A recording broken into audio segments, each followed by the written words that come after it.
I work inside financial institutions, and I need you to hear this. 2026 is not the year that you waste money on things that quietly drain you. I don't budget harder. As a matter of fact, I only spend 20 minutes on my budget every single month. And that's because I already decided what I'm not spending money on in 2026. I want to keep more money in my pocket. How about you? Here are the things that I'm not doing with my money this year. The very first thing, I'm being very conscious with my subscriptions. In 2026, I am not spending money on something every single month that's going to be draining me financially unless it's benefiting me, and two, it's not taking away from my bigger financial goals. For me, I can see that nothing bleeds me faster over time like a death by 1,000 paper cuts than these subscriptions. And unfortunately, we're in a subscription-based economy. A lot of companies are competing for your dollar, and they want you to forget that you signed up. They want you to stay on their monthly subscription plan, even if you're not using it. And they want you back, so they make it super enticing every single time you quit to get back into that subscription by offering teaser rates. We've turned everything into a monthly charge. Like, I even get frustrated when I go to read an article and it says, oh, you have to pay $1 for a monthly subscription. No, I don't want to pay $1 for a monthly subscription. I just want to read this one article. Those small amounts add up. The average household has about 4 subscriptions, costing about $46 a month or $552 a year, which honestly,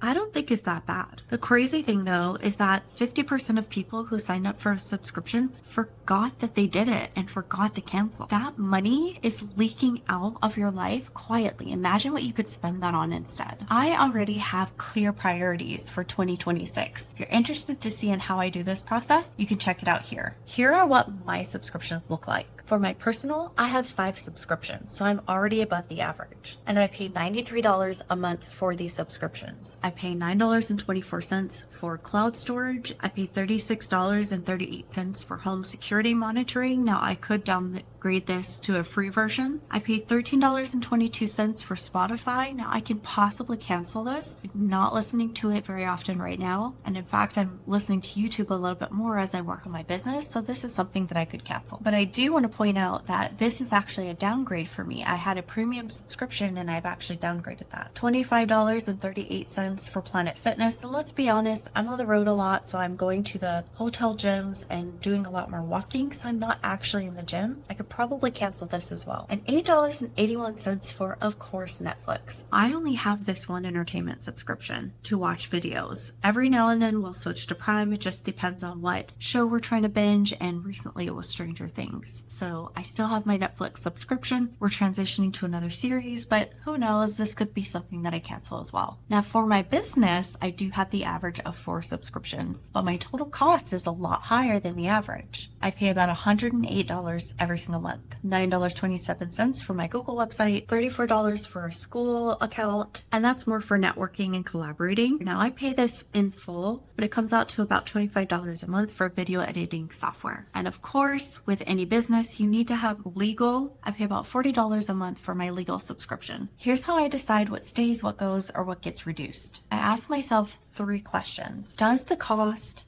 make sense for the benefit that I get? If the answer is yes, then I keep it. Then the second question is, can I reduce it or find a cheaper plan? If that answer is yes, then I switch. If the answer is no, then my third question is, am I keeping it the way it is? If the answer is yes, then I keep it. If the answer is no, it's simple, I cancel. For example, those school subscriptions, I really haven't even logged in once. It sounds like a clear example that I need to cancel these. If you're really not sure about what you should hold on to or what you should get rid of or change, here are some extra questions that you can ask yourself. Does this make my life easier? Does it save me time? Does it move me towards the life I want? Am I more productive because of it? Am I enjoying it? Is this putting me more into debt? Will this help me earn more money? Is it truly a resource or is it just noise? When I say the cost of something, it doesn't necessarily have to equate to dollars. It could be your time, your energy, your peace, your health. It doesn't just have to be a money related cost. For me, because I'm trying to start a business and I'm working full time, time is really a cost driver for me. I need things that are going to make me move faster, be more productive, be more resourceful, and save time. The second thing that I'm not wasting my money on anymore in 2026 is mass-produced clothing. We live in such a consumer-driven, disposable economy, and fast fashion is a huge part of that. I'm just as guilty. I'm not ashamed to say this. It was something that I needed at the time. I was going through a really difficult time. I had gained a bunch of weight, going through a really traumatic experience, and I wasn't planning on staying the large size that I was, and honestly still am. It's something that I'm actively working on. Honestly, those pieces didn't even last an entire year. I got what I paid for. They ripped, they were sewn wrong, they were itchy, they didn't fit right. I know that at the end of the day, I spent the money on the things that I felt I needed at the time. I'm not wasting my money on that anymore in 2026. Even though I'm still on my weight loss journey, I do want to invest in quality pieces that kind of stretches in the middle here where I need it the most. But I want something that can last me a long time. I want to focus on timeless, classy pieces that make me feel good and look good, because I have this idea in my mind of who I am and what I want to represent and what I want to showcase to the world. And that is not fast fashion. It's going to be things where people look at me and go, oh wow, she's dressed amazing. Like, she's so classy. I want clothes that fit my long-term vision of my life, not just a moment in time. I'm also really excited because I love to buy things from small creators. When I go and I look on my feed, I love watching people in the middle of their craft, making jewelry or doing something just really amazing, a designer piece of art that's one of a kind from these small creators. It actually gives me a story too, because when I'm out to dinner with a friend and I get a compliment on my earrings, I can actually say, oh, I got these from a small creator in Alaska when I was at the holiday bazaar, and I ended up at a school and they were having their Christmas fair. And it was so neat because I could actually tell this story and I remembered exactly where I got it from. It's just something that matters to me. And I know what you're thinking. I don't have the money to be able to do this. You have the money to do this. I don't. I worked really hard for 2 decades. This isn't something that I just built overnight. Worked really hard over a long period of time to be able to spend my money this way. And sometimes that means that I sacrifice in other areas so that I can prioritize the things that I actually want. No judgment. I know not everyone can shop this way, especially depending on where you live. You could be really restricted. I don't want you to feel guilty for not being able to do the same things that I'm doing. So I'm just sharing with you what I'm not spending my money on. I know that I have the ability to make these choices, and I feel very privileged, and I don't take that lightly. Bottom line for this one, I'm not wasting my money anymore on clothes that fall apart, and I want to spend my money on small artists that make quality pieces. Fewer pieces, better quality, longer wear.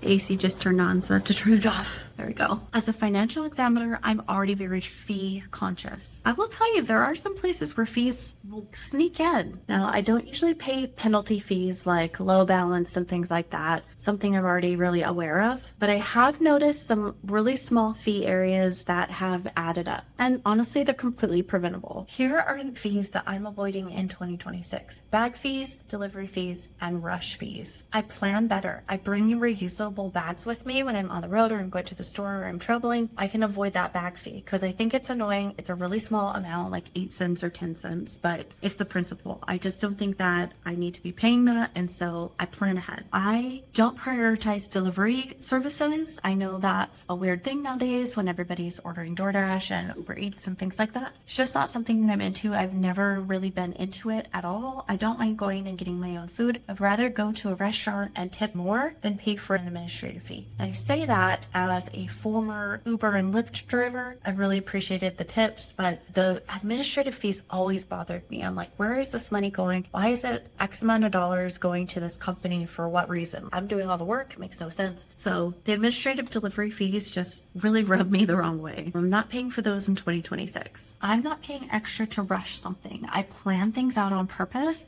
and sometimes I have to work backwards. A recent example was that I was redoing the flooring in my husband and my condo. Now, the flooring that we picked out wasn't actually going to arrive on time. Now, we could spend a huge chunk of money to have it delivered faster, but why? So 3 weeks out, we actually visited brick and mortar stores to find out what kind of flooring we needed. 2 weeks out, we actually ordered the flooring. Now, the flooring that we wanted to order wasn't available and we weren't going to get it in time. So we had to pivot and choose a different length of flooring, which was completely fine, and actually it looks so much better. And then the third week is when we actually got the flooring and we were able to do the install. So everything worked out perfectly. We had to plan 3 weeks for the delivery versus rushing something. These are small costs, but over time they do add up. For me, the principle is that I'm respecting myself, my effort, and my time and my money. I don't like feeling nickel and dimed with all these fees, and I allow myself enough time that I will get things by the time I need them, even if there's a delay. I'd rather just spend a little bit of time researching and planning and then very little time executing. The fourth thing that I'm not spending my money on in 2026 is going to any kind of salon. The cost doesn't justify the benefit for me, even though I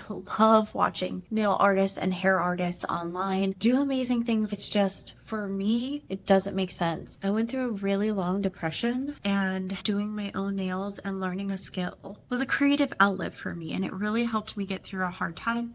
And it's something I've continued to do because it helps me feel like I'm taking care of myself. And honestly, I've had so much fun doing my nails myself. I didn't start out good at it, but it's been really fun to try different things and learn and develop safe practices as well to make sure that I don't develop any allergies. And then the same thing for my hair. My hair is so thin. Look how thin that is. It's literally the same width as my finger. My hair is so thin. And so every time I go to a salon, they spend several minutes washing my hair, which is really nice. And then all I need is a trim. And then it's like $50 to $70 later. For me, it just doesn't make sense. I've learned how to do it myself. And like I said, it's not something I can spend my money on in 2026 anymore. So in 2026, I'll be refining my self-care where I focus on high quality at-home products, not cheap, but not expensive either. Especially with some underlying health diagnosis like PCOS, which that in and of itself has been quite a journey. I wanted to support my skin and hair because I feel like the more I learn about myself,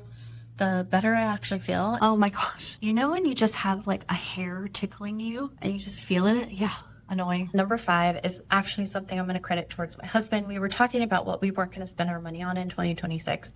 And he is so funny. He actually bought one of those vacuum sealer contraption. He's really excited to use it. One of the things that we're both going to be working on is not buying protein individually. We're going to be buying our protein in bulk. With the things that I'm seeing in the headlines that I'm reading is that the cost of protein is actually going to go much higher. Now, we saw this with eggs last year. Anybody who had eggs were considered rich. No, I'm not talking about eggs. We're not going to be vacuum sealing eggs. Our meats, our porks, our chickens, our steaks, hamburger, we can buy in bulk and then portion and freeze and seal. I think it's going to actually help us in the long run because it makes us more efficient. Of course, like I said, time is something that I don't have. If I'm able to skip going to the store because I've already bought things in advance and I can just pull things out of the freezer, let them thaw, and then have food ready to make a meal. We both work, we both cook, so it's just going to benefit us and save us a lot of time, and it'll be healthier because we'll be eating at home. Freezing food means that we're eating last month's prices that we bought that food at versus today's prices, which could be higher. The price is, would you say, frozen? See what I did there? That was so dumb. Here's the 6th thing that I am not wasting my money on in 2026, and that is letting my money sit and not earn money. Right now, my money is sitting in a checking account that isn't earning any interest. Now, I have interest-bearing accounts that I move my money into, but when I have money in my checking account, if that money sits for any reason, I'm not getting paid for that, and I should be getting paid for that. That is my money, and I should be earning interest on it. I want my money making money over time. So in 2026, I am no longer going to be holding my funds in a free checking account or a very low interest rate account. I am exploring different checking options with competitive interest rates and ones that still allow flexibility where I can transfer money very quickly, where I'm not waiting several days to a week before I get money in my other accounts. I want my money to work as hard as I do because efficiency matters and my time matters, and time is money. Listen, 2026 is not about perfection. It is about intention. It is about being clear and setting your priorities and deciding what you no longer want, what is no longer serving you. Every dollar you don't waste this year is a dollar that's going to be working for you. It's going to be building for you and growing. And pretty soon you're going to have 6 figures in the bank and you're going to have $1 million